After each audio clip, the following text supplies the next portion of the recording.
I wonder what it's like to not have any water. It's among the most abundant resources on planet Earth. It covers more than 2/3 of its surface. Yet 2 billion people don't have access to clean drinking water.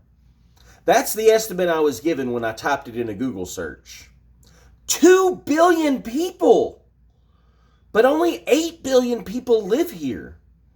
I do understand a lot of that water is salt water, and as such, it is unsafe to drink for humans.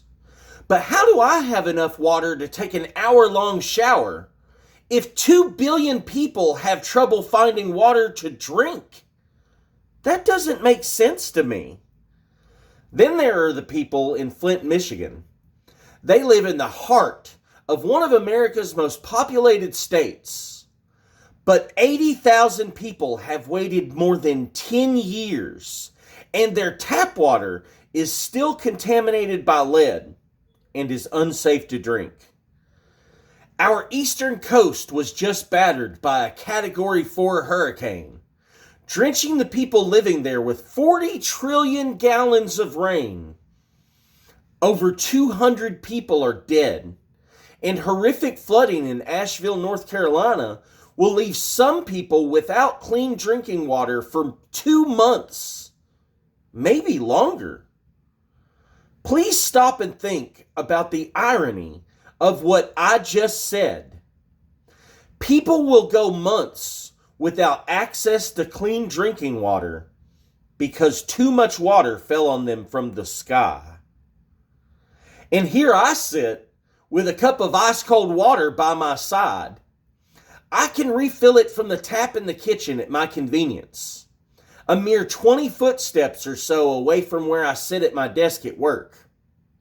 While 2 billion people across the world must struggle to obtain a liquid essential to all life on this planet, without which we die a miserable, thirsty death in just a matter of days.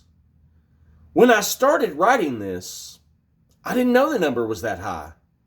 I knew it was high, but I could never have imagined it was that high.